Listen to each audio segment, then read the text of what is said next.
Hello, everybody. So yeah, I've had a very eventful day today. A weird and strange day. It's made me think of all sorts of odd stuff. So yeah, I mean, we were designing an upgrade to the South Stockyard here at Plumpton College, or a refit of the building, which needs to house 50 beef cattle. It needs to be a lambing area for up to 500 ewes. It needs to be a grain store in part for storing a bit of grain for a couple of weeks over the summer.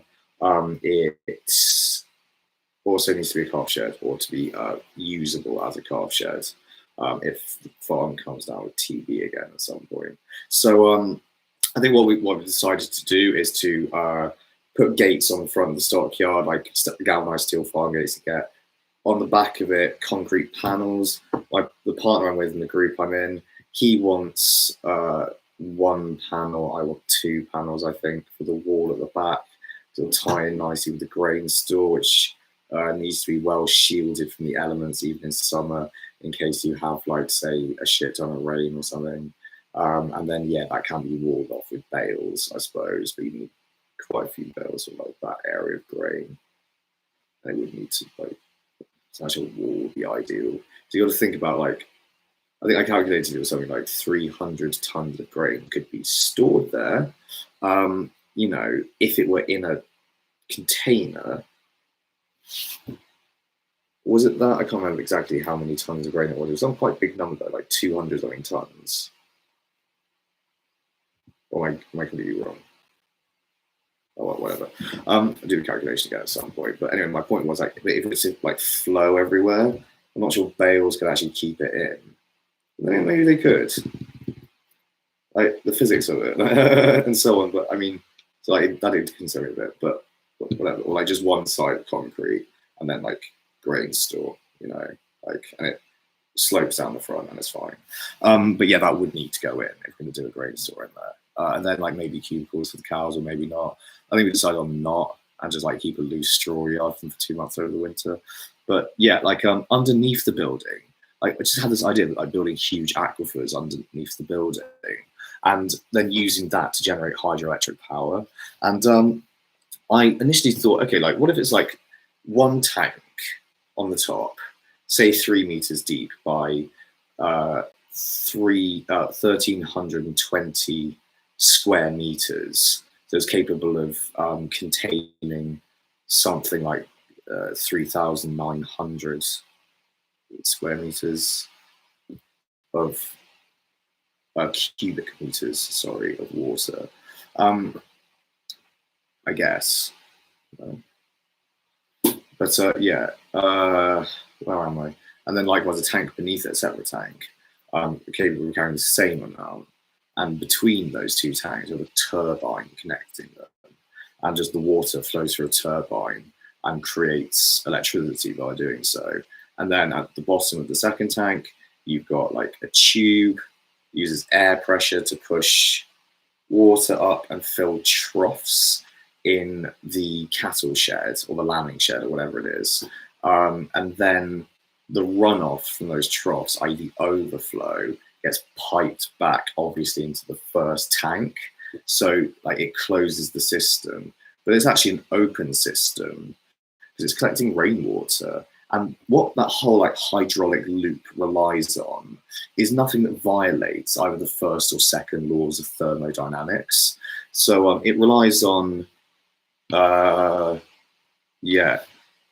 it relies on air pressure, doesn't it? And hydraulic motion. So water would constantly be going through it. It'd be like an hourglass that refills itself full of water. If you gather my meaning, it'd be like that sort of thing. It'd be like a gravity turbine, if you like. And yet it's once you refill itself, like the water that's evaporated or consumed by the cattle, I suspect would be replenished by rainwater alone. On calculation that about 1 meter of rainfall falls in the UK on average. 80 centimeters of rain per year falls in East Sussex, which is where we are at the moment. And I suspect that would be ample to supply the cattle with water, with probably a little bit to spare. So what there would also likely need to be in the first tank is an overflow for the first tank, so too much water doesn't go into the system and it doesn't fuck everything up. But then again, like, it is water, so I'm going to be not having useful water. And that could go into a storage tank that could be, I don't know, piped up or piped at some point if you need spare water, like irrigation, or if there's like a hose pipe ban or something like this. And yeah, it might freeze in the winter, but like we could chuck some salt into it.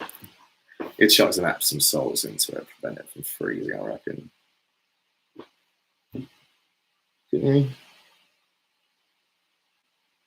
Was this like bonkers thinking? And something deeply physically wrong with it. Like, I don't think it violates either the first or second law of thermodynamics. I don't.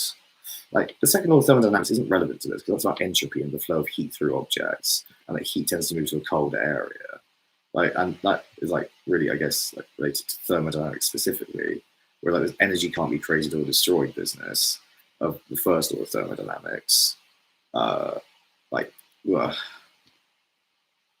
sure, like, okay, I understand that. I mean, like, is that like so much related to heat as such, or is that like a law of motion, more like, you know, you can't make something move without imparting a force to it, right? Like, you know, an object will tend to stay in motion, you know, unless an external force acts upon it. But, you know, that's like, what is Newtonian thinking? That's like the first law of motion. Yeah. So and what I mean, it implies the first law of thermodynamics, isn't it? But yeah, okay, all right, whatever.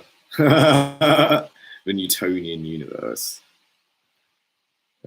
Like, both are like certainly correct. They're like physical laws which are basically impossible to dispute, unless you like imagine totally different laws of physics where they're not true and it's possible to create matter and energy. But who knows, like, how that could be possible?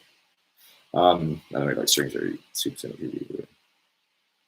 But yeah, like, if that's possible, this refilling hourglass, like the refill pipe is presumably the same diameter as the turbine, by the way, and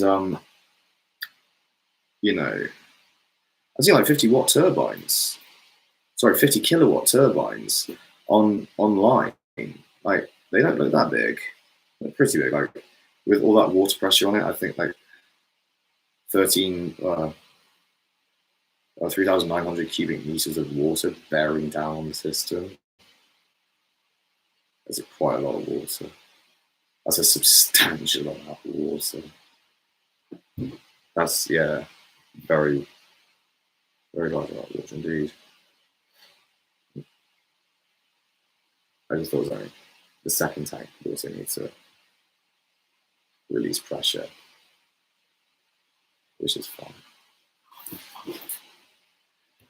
Oh, I'm an inch away from not working.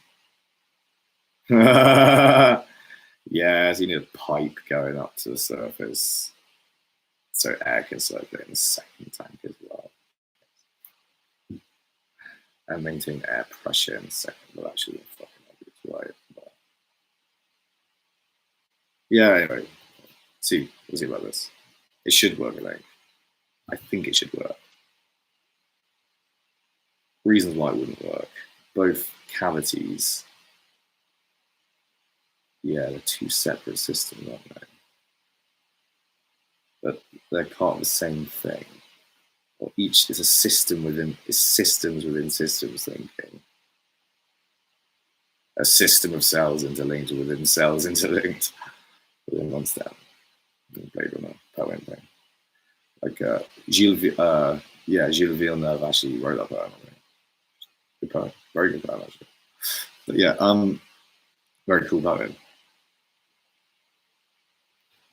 Where was I? It should work. It's like the holy grail, isn't it? Like the holy grail of energy. And then like that's when the rest of the thinking what we do with that sort of technology, like where society might end up. I don't know where it end up. See you soon. Okay. I'll put that idea out.